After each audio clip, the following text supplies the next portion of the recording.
Hello team and welcome to another ATP Geopolitics video with myself, John on MS Pitts. This is Ukraine War Update Extra. Give me extra tidbits and nuggets to get your teeth into to give you a greater understanding of the war in Ukraine. And this is a little dalliance with some logic, actually, a bit of philosophy, but really simple stuff, to be perfectly frank. I'm going to deal with the claim that the Ukrainian counteroffensive was a failure. You can even throw in some adjectives to that. It was an abject failure. It was a complete failure. Let's do a bit of intro to the Ukrainian counteroffensive, and then I'm going to transfer the logic onto the Russians. And basically, essentially say that if you are someone who says that Ukraine's counteroffensive was an abject failure, whether that be pro-Ukrainian like myself or a pro-Kremlin voice, then you have to say that the Russian military project has been an abject failure because it follows exactly the same form. But I'll talk about this more formally about transitive logic, etc., etc. Anyway, what I am going to start with is this idea of the Ukrainian counteroffensive. So I've talked about this plenty of times. And what happened is they're all sort of, well, okay, rewind it a little bit. So the Ukrainians wanted to conduct the counteroffensive as soon as possible. And they were really aiming for early spring, from what I can remember. But they didn't have the trained troops and the equipment that they really wanted at that point. So they were somewhat ready, but not really ready. And they haven't accumulated enough ammunition and whatnot. But likewise, the Russians weren't ready at that point. And so there is a good argument to be had that the Ukrainians should have attacked early spring, even though they weren't ready, because the Russians didn't have these fortifications, didn't have the minefields, didn't have X, Y, and Z. You might have had the same kind of stalemate as both sides weren't ready, and you get to this, if indeed you believe it's a stalemate. And what happened as a result is the Ukrainians said, well, we haven't got this, we haven't got that, so we're going to have to wait. And Zelensky was getting frustrated and he even said we're having to delay because we don't have the equipment yet. When they didn't get the Abrams tanks till September, and that was pretty much after the counteroffensive had finished. They didn't get eight ATACMS until the counteroffensive had finished. So if they'd got all these things, at the beginning of spring in 2023, then things could have been very, very different. Anyway, what happened is, if you remember, I'm sure you do, is the Ukrainians attacked in a number of places, particularly Velika Novosilka and Robotyne, potentially a little bit over here by Kamyanska as well. If we look at what happened at Robotyne, if you remember, the Ukrainians attacked down by Malotokmachka, and they lost a whole bunch of equipment. So some Bradleys, some Leopards, mine rollers, it all went Pete Tong. So it all went a bit wrong. As a result, they kind of called that form of maneuver off. And in fact, so this was really less than a week into the counteroffensive. This was the very beginning of the counteroffensive. And they realized that that was not going to work. So it was to do with fortifications. It was to do with minefields. It was to do with ATGM crews. It was to do with huge Russian artillery barrages. And it was to do with Ka-52 attack helicopters. You put all of that together, you can't do those kind of columns, arm maneuvers, so on and so forth.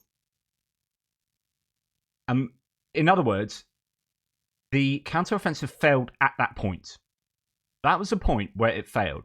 When I look at the counteroffensive since then, I talk about the counteroffensive after that point. So for me, the counteroffensive hasn't been a failure because after that point, they completely changed the metrics of what the success would be. They're like, well, we can't do that. And actually, as it went on further and further, they realized more and more that they won't be able to advance in any meaningful way.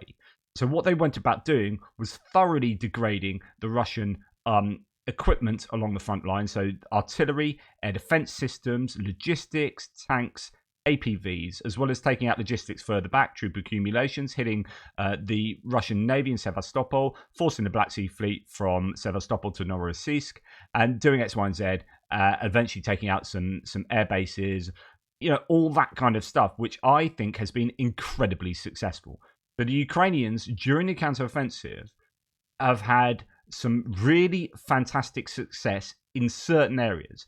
So it depends what your metrics of success are. It depends what your goals are, your aims are. But initially, if you're talking about militarily trying to take an area, the Ukrainians failed at that. They didn't get to Tokmak, which is one of their intentions, and then, cut off this road. I mean, ideally, they would have got to the Sea of Azov, right? Race through there. They're hoping to go 30 kilometers a day, race through, get to the Sea of Azov, cut off the land bridge to Crimea, XYZ, and then have another force come down here from across the Dnipro River, pincer movement, yada, yada, yada. But within a week, it seemed fairly evident that that wasn't going to happen. And then as each week subsequently went on, that was becoming less and less probable. And so they basically adapted, had to change, and you can argue that there are different metrics of success, as I do. Yep, that failed. New kind of objective here. Right. If you agree that military move was a failure, and you can say an abject failure, you can say a complete and utter embarrassing failure, you can load on as many adjectives as you like, because actually the worse you say this military move was, and this offensive was, the worse it is for the Russians too. So what I'm trying to say is that if you are judging a move on its, or I guess, an offensive, a military action on its initial phase and with its initial objectives in place, you're only judging it on those initial forms, then this was a failure. Okay. Now what we're going to do is go back and look at what Russia tried to do. Now, I used to use, you might remember if you've been with me a long, long time, I used to use War Mappers maps for the beginning of every video I did, because I didn't have this in place, and what JR and myself have put together with this map allows me to have my own map, and so I don't need War Mappers map. But I did love it. It was all very colourful and great. So I went back to look at some of my articles. So this is an article from, let's have a little look, March 2022, right at the beginning of the offensive, right? Russia's offensive. And the article is, even I knew more than Russian intelligence services assessing Putin's plans. This is the idea that they went in, they tried to do this thing, and they realised really quite soon that they couldn't do that. Ring any bells? They went in, tried to do X, Y, and Z, and realised they couldn't do that and had to change their plans. How is it that I knew that Ukraine would be able to hold off the Russians, or at least why is it that I knew that they would put up resistance and Putin didn't know? That was what this article was about. Like, how could I know, sitting in my home in the south coast of England, know more about the military scenario in Ukraine than he knew as the dictator of a country? That is what this article was about. But this map shows you very, very clearly what the Russians were doing at the very beginning of their campaign. So they very quickly took this area, and it's all controversial. They hadn't, it was all about Melitopol for a bit. It was about, you see, Mariupol was still not under their control at that point.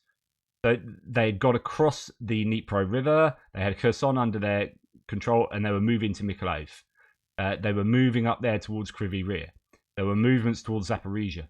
Then we had the Luhansk Oblast up here, where they controlled a lot of territory, but there was some debates about whether they really controlled it. They controlled a lot of roads, but in between there was just a lot of land, farmland, hills, mountains, whatever.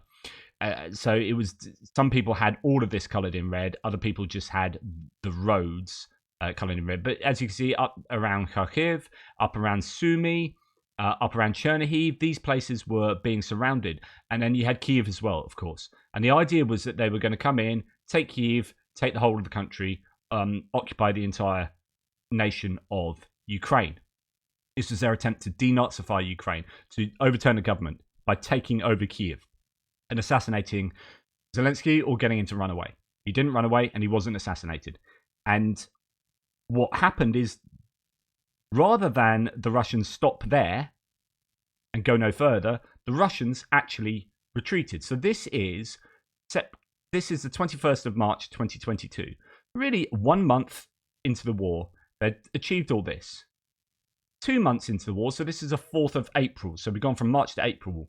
The 4th, no, it's not. It's literally 2 weeks after this. So 2 weeks after this, all that red area at the top there is now no longer there. They'd moved back from Kiev, and they were moving back from Kharkiv to some degree. This is all getting sort of filled in further up north, but eventually, of course, they lost Kharkiv as well, at the Oblast in that counteroffensive, and they lost this in Kherson. So this is, in a sense, what and where to now, Putin, because there's no way you can win. So I wrote that at the beginning of April, and I still believe exactly what I said in that. And what's interesting here is that the Russians were trying a military maneuver, a military offensive, to take Kiev, to take Chernihiv, take Sumy, and to take Kharkiv, and to take Mykolaiv, and Kryvyi Rih, and Zaporizhia. Not only did they not take those places, in the same way that Ukraine didn't take Tokmak, right? They moved forward, but actually they've stayed there, and they've stayed there since October. Around Bakhmut, you can argue that they've lost some ground, but this was a major offensive area, right? So there's been no mass retreat. So Ukraine has actually stayed broadly where they were, and they have maintained control over what they took, right? Look at Velika Novosilka. The white line is from May the 30th, right? And so from the beginning of the Ukrainian counteroffensive, they still have a net gain on this southern front line. So if you're talking about this counteroffensive area here, the Ukrainians still have a net gain. Whereas if you look at the Russians' offensive, they have a massive net loss. Yes, they had initial gain. It depends where you're cutting the dates off. But from this point, from the point of the 21st of March onwards, they lost an awful lot of land in 2 weeks. So in 2 weeks, they retreated back, and then they lost Kharkiv, and then they lost Kherson. So the idea is that here we have an initial military objective that was not met, and then Russia had to go back to the drawing board and change their objectives and give themselves new metrics for success. You could argue that they haven't achieved any of those either, like Bakhmut in a year. Whoop-de-doo, right? Second greatest army in the world, all that. Now, this is worse than the Ukrainian position because their offensive has completely receded. They lost a phenomenal amount of equipment. I mean, a truly staggering amount of equipment, especially if you include Kharkiv and Kherson counteroffensives as well. Just phenomenal amounts of equipment in this attempt to do their offensive. And then they had to change their objectives, change their plans, and reset metrics for success that align themselves with whatever their new objectives would be, right? The point is, and we can look at this as a. I just wrote this up on Word earlier. Point is that if you say that Ukraine's counteroffensive was an abject failure, then the Russian military project, the war itself, you could go big, or you could just talk about that offensive there, was an even bigger failure. Now, I'm just giving this equivalence here, but you could actually make a really good case to say that if you say the Ukrainian counteroffensive was an abject failure, then the Russian offensive was an abject failure times 10.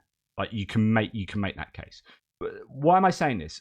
Because I get fed up of Russians pro-Kremlin voices coming on threads and out there in the information spaces, like flagging off the counteroffensive without owning up how poor the Russian offensive was and how poor their basically a whole project of this war has been for them. And it's these double standards that annoy me. It's the hypocrisy that annoys me. So this is how I'd set it out as a syllogism, like really basic stuff here, as a kind of logical syllogism. But A is a nation, in this case Ukraine, not initially achieving its military goal and having to adapt its metrics of success, as I've talked about. B is failure. So you get, if A equals B, so if Ukraine not initially achieving its military goal and having to adapt its metrics of success is a failure, and if there's equivalence between Russia not initially achieving its military goal and having to adapt its metrics of success. If that is functionally equivalent to Ukraine doing that, and this revolves around that being the case. So, like I've set out, looking from that map to that map, we have had a similar sort of thing, which is Russia attacking an area of land and trying to take that land, and then actually retreating from vast swathes of that land, not being able to take Kyiv, not being able to take Chernihiv, not being able to take Sumy, not being able to take Kharkiv, and having to adapt its objectives and therefore its metrics of success. If that is functionally the same as Ukraine having to do that, then we have C equals B. So then a nation, Russia, not initially achieving its military goal and having to adapt its metrics of success is a failure. If it's a failure for Ukraine, it is a failure for Russia, and I would argue an even bigger failure. But I won't set that out formally here. I mean, it's really simple transitive logic. If A equals B and C equals A, then C equals B. Right? So you have A is the same as B, and we got C is the same as A. Now, if A is the same as B and C is the same as A, then C is also the same as B, because you translate that relation between A and B to B and C through A and C, right? It sounds way more complicated than it really is. I mean, you can look at the transitive law in mathematics and logic. Any statements where you have the same relation between these variables A, B, and C, terms that can be replaced with objects. In other words, Russia, failure, Ukraine, and the result of replacing A, B, and C with objects is always true. Is always a true sentence. An example of a transitive law is if A is equal to B and B is equal to C, then A is equal to C.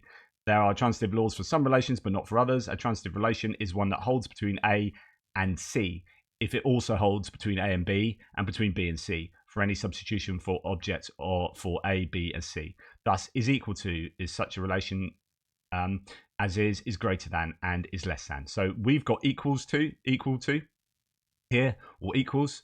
That's our relation between all these variables. And there you go. Completely unnecessary for me to do that. It's pretty obvious. But, very formally speaking, if you are someone, pro-Russian, pro-Kremlin voice who is going to shout about the failure of the Ukrainian counteroffensive, then you have to own up the abject failure of the Russian offensive. It's that simple. Admit it in writing. So if someone says to try and rile you, Ukraine's counteroffensive has been a failure, just say to them, okay, I agree it's been a failure, or for the sake of argument, it's been a failure. This means that the Russian offensive, the Russian war effort, the Russian attempt to take Kyiv in 2022 was a complete failure. Do you agree? Because you can't hold to one without holding to the other. Anyway, that's I don't know if that's a useful. What is that? 20 minutes of your life? Probably not. Anyway, take care.